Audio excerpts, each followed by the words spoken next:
Good evening. This is Pastor Barry Bedwell from Faith Baptist Church in Canton, Michigan.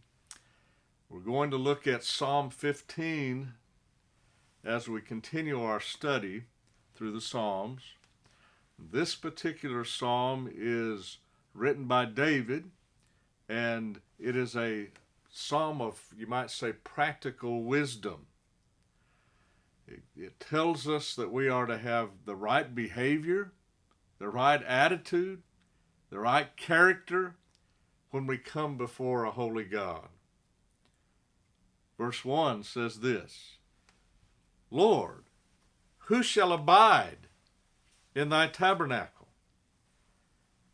Who shall dwell in thy holy hill? So David asks these questions. In the next few verses, he will answer the questions. Who? Who's going to be able to be in the presence of God? Who is going to be able to go in to his place, the tabernacle, the tent, the holy place, the holy hill, Mount Zion?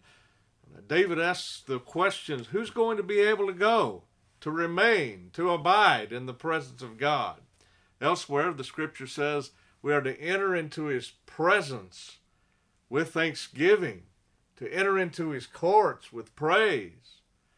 And so, if we are to stand before a holy God, our lives should be different. We should, every time we come to church, we should have the attitude that we are entering into a holy sanctuary. And so we must have our lives in tune with God and to serve him with fear and trembling, to realize that it's a privilege to be in the presence of God. David wanted to know the answer. He says, God, it's your tabernacle. It's your tent. It's your dwelling place. It's your holy hill. He says those who have a right relationship with God should be those who are content to be in his presence. David had taken the tabernacle, moved it back to Jerusalem, was there on the holy Mount Zion in Jerusalem, a place that was designated where God would meet with his people for his glory. Verse 2, he says that these are the ones who should be able to come into your court, to your presence, to your place. He that walketh uprightly and worketh righteousness and speaketh the truth in his heart. So he gives us three areas. Those who are walking right, uprightly. Those have the proper character, their manner of life, the conduct of their whole life is according to God's principles. He said then the people that are working righteousness, doing what's right. People who are doing righteous works, not because they are righteous, but because God's righteousness has been imputed to them. To just be a good person. And then he says, and not just with your walk and your work, but with your words. These three areas, how we relate to other people, should be in accordance with God's word. Those who remain in his presence must live for God. Paul told Timothy, the young preacher, he says, you need to be careful how you conduct yourself in the house of God. So, even as a pastor, I have to be careful that I practice what I preach and that what I do would be pleasing to the Lord. Our walk, our work, and our words. We must stay focused on the primary purpose that we are living down on this earth, to glorify Jesus Christ, to magnify God, and to draw closer to Him. It's so easy to get distracted today. The devil uses all kinds of things to lure us away from the priority of pleasing God. So we must be very careful to keep our eyes on the Lord, watching and following in His steps, looking unto Jesus, the author and finisher of our faith, so that we won't get sidetracked. Well, in 1957, the World Series was being played again, and the New York Yankees were going up against the Milwaukee Braves. World Series. Here was a great catcher on the Yankees, Yogi Berra, who had been over 20 times in the World Series before. And then you had a youngster, just in his 20s, Hank Aaron. And Yogi Berra, he had done all he could with his little tactics to get those batters sidetracked, to distract them, get them shook up a little bit, to maybe get them to question what they were doing, and to get their eyes off the ball. And so here comes Hank Aaron, the home run hitter. And so he would many times kick dirt on their shoes, the batters, and he chatter under his breath to throw them off any way he could. But when Hank Aaron got up there, it didn't seem to matter whatever Yogi would say to him. He just ignored him. He was there for one purpose, and that was to hit that ball. But Yogi said to him as he got up there, he said, "Hank, you're holding the bat wrong. You're supposed to hold it where you can see and read the trademark written on it." No response from Hank. He just stood there with focus in his heart and his mind, totally ignoring Yogi Berra. Well, the next pitch came, and he hit it way up into the bleachers in left field. Home run. He comes walking around the plates and tagged the home plate, and then he looks over to Yogi Berra, and he said, "I didn't come here to read." He was focused. God help us not to be distracted, but when the chatter of Satan comes in our minds and hearts, when other people try to get us off track, may we stay focused on glorifying Jesus Christ in our hearts and lives. Our walk and our talk should match up, David says.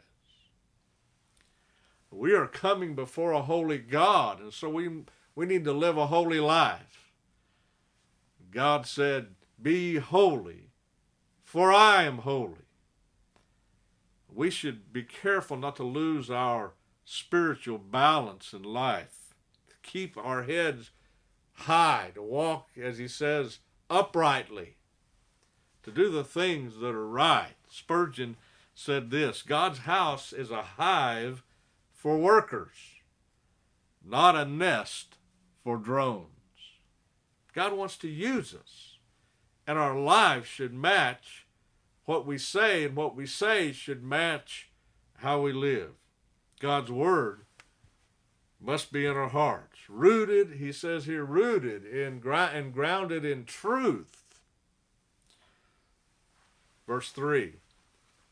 But now here are some things that we don't need to be doing. He says, "He that backbiteth not with his tongue, nor doeth evil to his neighbor, nor taketh up a reproach against his neighbor."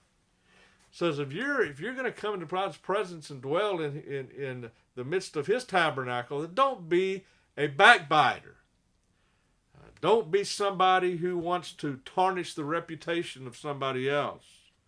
Don't be someone who is saying things maliciously behind somebody's back. They're not even present with you, and you're trying to do harm with the words you're saying about them. A lot of times, the most hurtful words are not those said face to face, but behind our backs. James in the New Testament talks about the tongue. the words we say.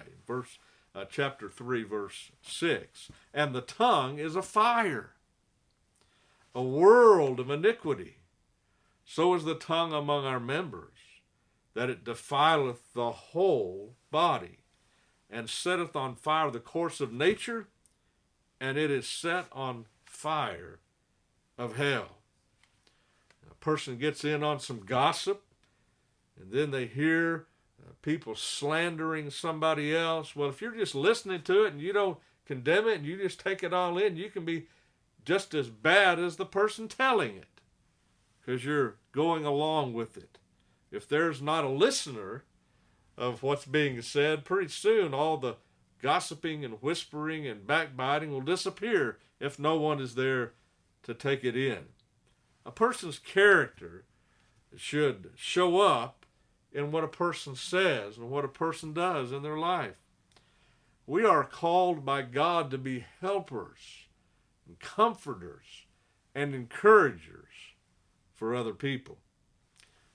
If somebody steals something and then you take it and you receive it, you can be just as bad as the person that actually stole it. So be careful what you listen to, and also be careful what you say.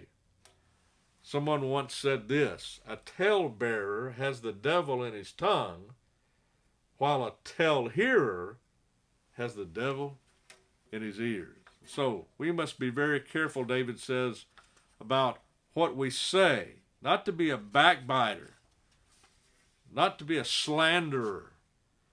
The words we say need to be uplifting, to edify somebody else. And so I wonder what's the last words you said to somebody. I wonder how many good things you've said to uplift somebody lately. What we say can have a great impact on those that listen to us. Back in verse 2, it's already said that what we say is in our hearts. What we say reveals what comes out. Then he says, nor doeth evil to his neighbor. Really? Somebody who says they follow God, and yet it shouldn't be anybody who's going to hurt anyone else at all. To do evil to somebody? And here he says a neighbor. Well, the Bible says that we are to love the Lord our God with all our heart, soul, mind, and strength, and to love our neighbor as ourself. So a neighbor is not just somebody living next close to you. A neighbor could be anyone. It could be someone you know in your family, but it could also be a stranger. So basically, God is telling us that we are to be kind-hearted to everyone. Just as in the parable of the Good Samaritan, those that didn't care about the one who was hurt, and yet the Samaritan came and helped that person, that Jew, and took care of him and poured in the oil and the wine and paid the cost of taking him to an inn and taking care of somebody else. That's what Jesus said is being a neighbor to someone else, a good neighbor. Just be nice to people. When's the last time you made a pie or a cake or helped somebody else that needed some money and just treated somebody with a kind heart and a smile? There's so many people during this time that are just mistreating each other. Words are flying out of this side of the mouth and hurting somebody over here, especially during the time of all this political turmoil.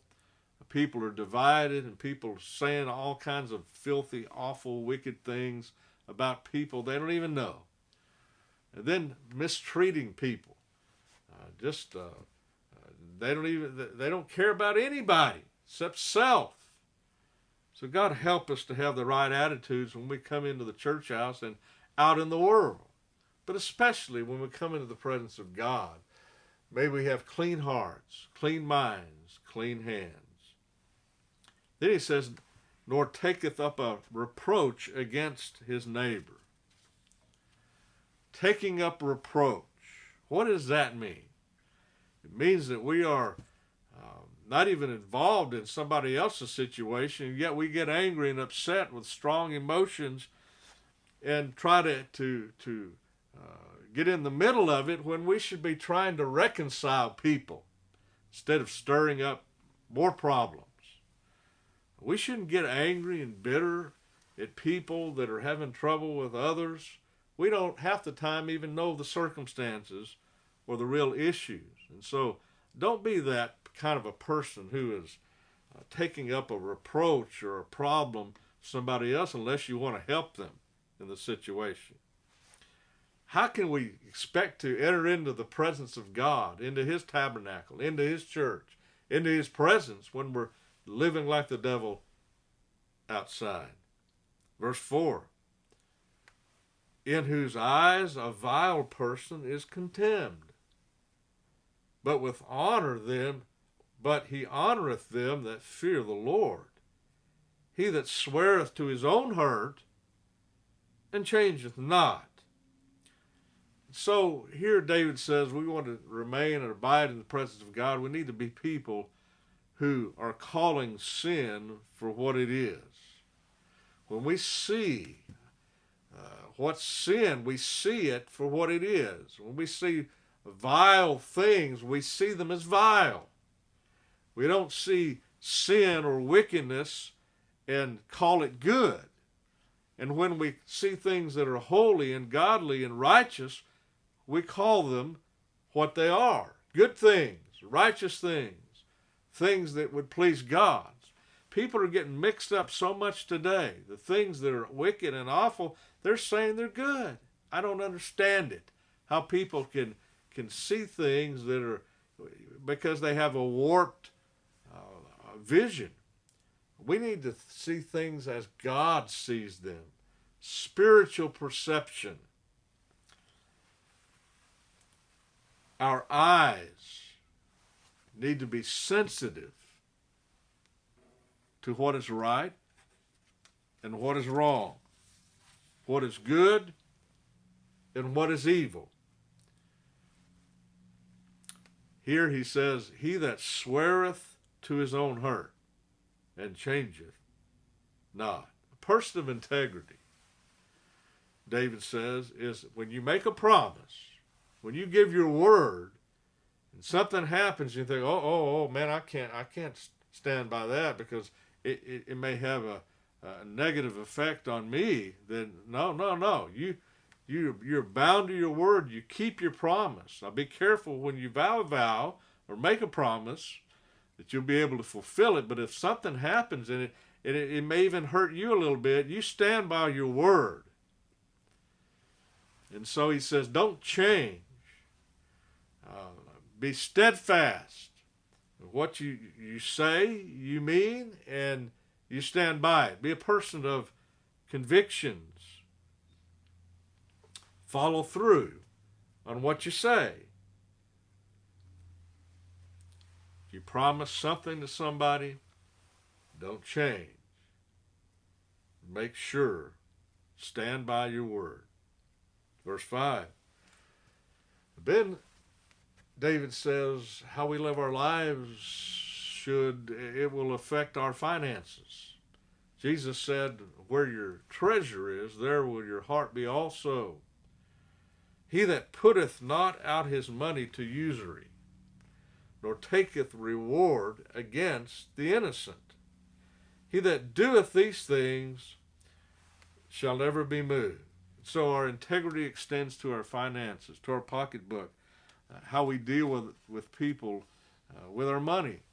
If there's somebody who is in need, then we shouldn't loan them money trying to get an exorbitant amount of interest back. This is called usury in the Bible, in the Old Testament especially.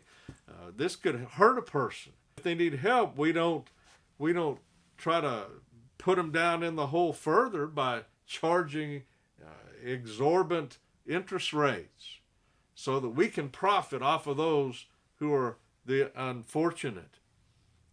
We are to help people, to give, and expecting nothing in return. Our character can be like the bells that ring out sweet notes when we're even touched accidentally, the things that are produced from our lives resound with sweet music.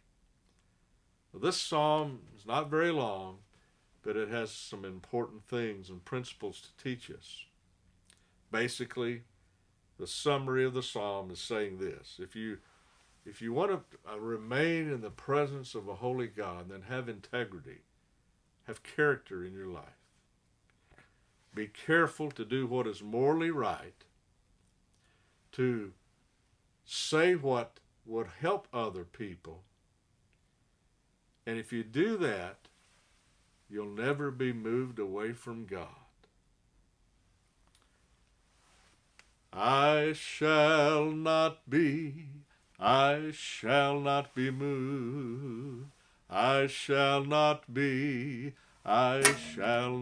moved, just like a tree that's planted by the waters, Lord. I shall not be moved.